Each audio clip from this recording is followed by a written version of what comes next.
breaking information from the royal family's core. King Charles is at the core of the controversy over remarks made by Princess Diana's brother, Earl Charles Spencer. Spencer discussed his role as Prince William and Harry's guardian, and his late sister's last wishes during a recent radio interview. But everyone is talking about the way he referred to the monarch.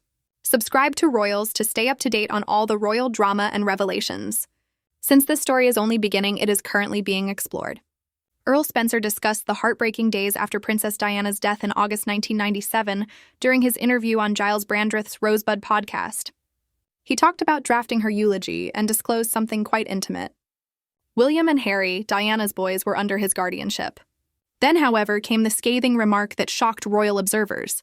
Spencer stated that although Diana's intentions held personal significance for him, they lacked legal standing due to the survival of the other parent. He did not mention King Charles by name. He merely referred to him as the other father. The phrase landed like a well-placed arrow, and the internet took off right away. While one fan remarked that they adored Charles Spencer and referred to Charles Windsor as the other parent, another said that the way he put it was quite revealing. The divide between Diana's family and the monarchy was evident in just 2 words. We are transported back in time to one of the most devastating eras of contemporary royal history. The world grieved when Princess Diana perished in that 1997 automobile accident in Paris. However, her brother was dealing with an impractical circumstance behind the scenes. He was aware that his sister had asked him to take care of Harry and William. However, those wishes had no legal force because their father was still living. Spencer has always been protective of his nephews.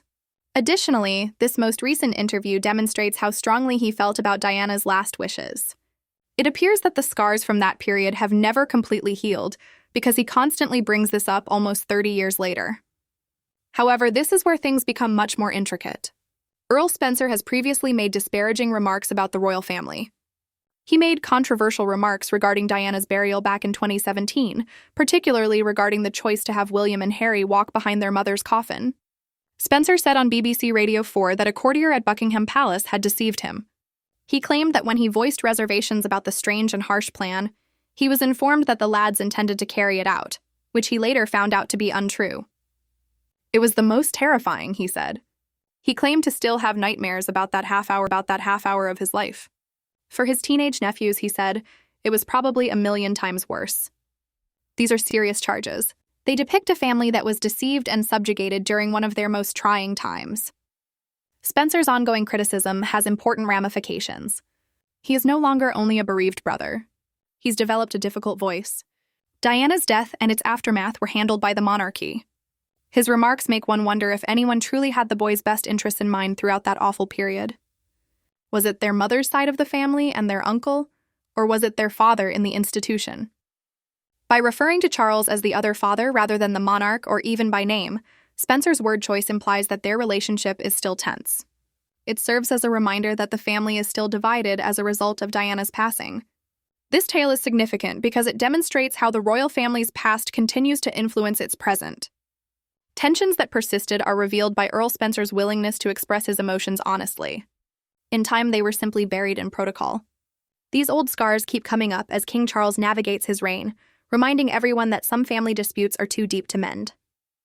What are your thoughts on the remarks made by Earl Spencer? Was he criticizing King Charles, or was he just speaking truthful about a difficult period? You ensure you never miss the most recent royal secrets. Make sure you subscribe to Royals Explored, turn on notifications, and leave your thoughts in the comments. We'll continue to tell you the important stories.